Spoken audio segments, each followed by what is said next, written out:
में चुनाव मुख्यतः दो ही पार्टियों के बीच में होता है और पिछले 30-40 सालों में सरकार भी या तो कांग्रेस की बनती है, बीजेपी की बनती है। मसला ये है कि आपको दोनों पार्टियों में से एक चुनना है, क्योंकि उम्मीदवार तो पार्टी खड़ा करती है।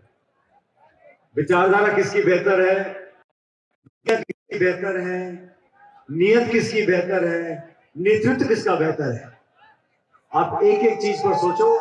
बीजेपी वो पार्टी है जिसकी दिल्ली में 10 साल से सरकार है। इन 10 सालों में किसानों के खिलाफ 3 काले कानून बनाए, फौज की भर्ती बंद कर अग्निवीर चालू कर दिया, जहां बच्चों को सिर्फ 4 साल नौकरी करनी है फिर छुट्टी। जीएसटी लागू किया, नोटबंदी करी, महंगाई आसमान छू रही है, छोटे उद्योग बंद हो गए, अमीर गरीब में लगातार खाई बढ़ती चली जा रही है। ये तो नीतियां हैं और नियत ये है कि देश की जो संपत्ति है, हवाई अड्डे हैं, रेलवे लाइन है, खान के खदाने हैं, बिजली घर है, उन सबको औने पौने दाम में बेच के 2-4 लोगों को आप दे दो। और हम जब प्रदेश में देश में कांग्रेस पार्टी गरीबों के लिए छात्रवृत्ति देती है, पेंशन देती है, सब्सिडी देती है, अनाज देती है, तो भाजपा को बड़ी परेशानी होती है। ये रेवड़ियां क्यों बांट रहे हो, पैसा फिजूल खर्च क्यों कर रहे हो।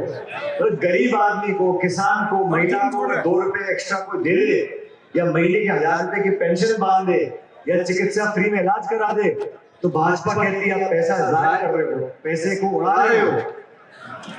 और लाखों करोड़ रुपया चंद उद्योगपतियों का सरकारी बैंक का कर्जा माफ कर दो तो वो ठीक है। मैं तो कहता हूं अगर जनता का पैसा वापस जनता के हाथ में आता है तो बीजेपी के पेट में फोड़े नहीं होने चाहिए। मैं सवाल पूछना चाहता हूं भारतीय जनता पार्टी के नेताओं से, आप जब भी भाषण देते हो आप कभी बात नहीं करते महंगाई की। पेट्रोल डीजल देसी घी से महंगा हो गया, 100 रुपए लीटर, गैस का सिलेंडर 1100 रुपए का एक, फल फूल साग सब्जी तेल चाय पत्ती चीनी कुछ भी बाजार में ले जाओ आसमान छू रही महंगाई। आपने कभी सुना है किसी बीजेपी के नेता को बोलते हुए कि हाँ जी हम कोशिश करेंगे कि महंगाई कम कर दें। कोशिश करने के बाद भी नहीं करते। उनसे पूछो तो हिंदू मुसलमान मंदिर मस्जिद हिंदुस्तान पाकिस्तान ले महीने दिन की बात सीमित रह जाती है।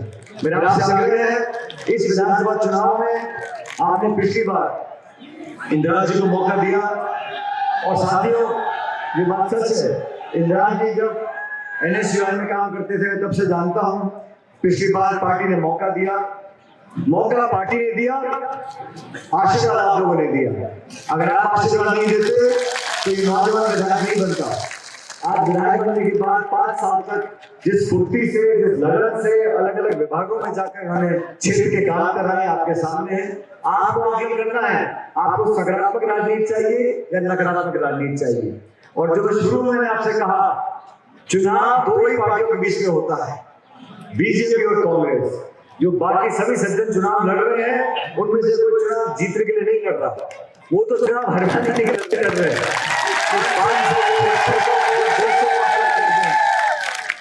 और लोकतंत्र आजादी है लड़ने की, लेकिन आजादी आपके पास भी है अपने वोट का निर्णय करने की। एक वोट कीमती है। हम गोत्र में जाति में क्षेत्र के अगर दायरे में फंस जाएंगे तो देश नहीं सोच पाएंगे। हमें प्रदेश और देश का सोचना है।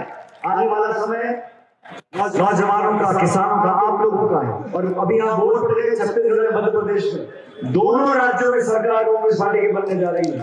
और राजस्थान में जो माहौल देख रहा हूँ मुझे लगता है कि यहाँ पर हम लोग भारी बहुमत से जीतेंगे, आसपास के क्षेत्र में जीतेंगे और आपके आशीर्वाद से टॉप से हम अच्छे बहुमत से जीत पाएंगे।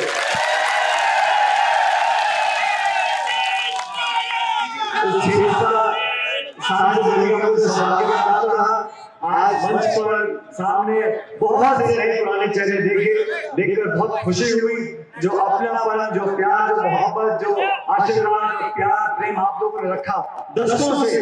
ये कोई चुनाव की बात नहीं है, ये कोई सत्ता का पक्ष की बात नहीं है, हार जीत की बात नहीं है। ये जो संबंध बने हैं ये बहुत मेहनत से, त्याग से, तपस्या से बनते हैं और संबंध 2 तरह से बनते हैं। आप और हमने मिलकर संबंध बनाए हैं।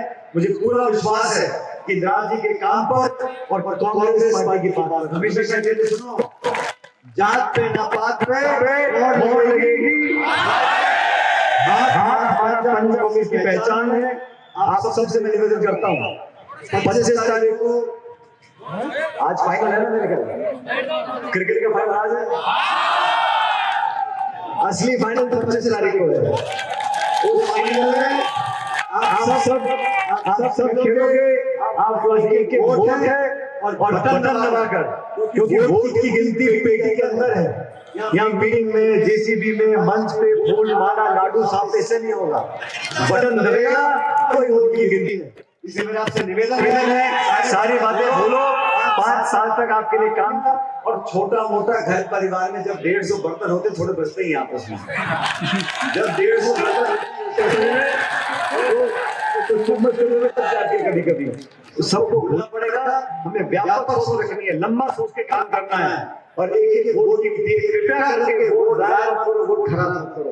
36 कौम के लोग, और मैं तो कहता हूँ जो किसान खेती करता है वो किसी जाति के घर का हो, रावत हो, राजपूत हो, ब्राह्मण हो, गुजर हो, मीना हो, मुसलमान हो, हिंदू हो, अगर वो खेती कर रहा है, किसान करेगा, वो किसान है। और जिसकी उम्र कम है, जिसके पास सपने हैं, वो नौजवान, वो सबसे सारे कर चलेगा, बड़ी सोच के साथ चलेगा। इसलिए कांग्रेस पार्टी ने, सोनिया जी ने, राहुल जी ने, खड़गे जी ने बहुत सोच समझ कर एक बार दोबारा इन राज्यों को आपके हवाले किया।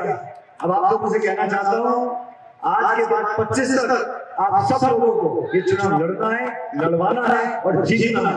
हम लोग जीत कर जाएंगे, तभी हमारे आगे ताकत आएगी।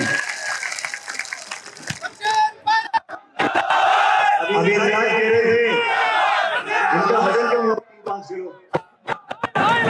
इसने ये नहीं बोला कि नामांकन तो मेरे बराबर था, नामांकन करने के बाद मेरे वजन कम हुआ है भाग भाग के। क्योंकि जब आदमी चुनाव नहीं लड़ता या जो चुनाव नहीं लड़ते हैं वो बड़ा ज्ञान बांटते हैं, ऐसे कर लो, वैसे कर लो, इसको कर लो, उसको कर लो। जो बाप का चुनाव लड़ता है ना, उसे पता होता है कैसे चुनाव लड़ा जाता है। तो चुनाव में जो हिम्मत और ताकत आती है, आप लोगों से आती है, जनता से आती है। मैं सभी बुजुर्गों को बोलना चाहता हूँ, इस नौजवान को मदद करो, इसका चुनाव जिताकर यहाँ से भेजो और 5 साल तक इस विधानसभा क्षेत्र में मेरा भी कुछ अधिकार है, आप इनको जिताकर भेजो, आपके सारे विकास काम मिलकर कराएंगे। और भी आगे सभाएं हैं, लेकिन मैं विशेष रूप से सारे काम छोड़कर 20 विराटनगर में आपसे वोट मांगने आया हूँ। एक बार पुनः निवेदन करता हूँ, ये हाथ का निशान है, इस पर बटन दबाकर, सही बात है, दोनों हाथ लेकर कांग्रेस पार्टी। गला मेरा खराब है, हाथ तुम निकालने जोर से ना पड़ेगा। कांग्रेस पार्टी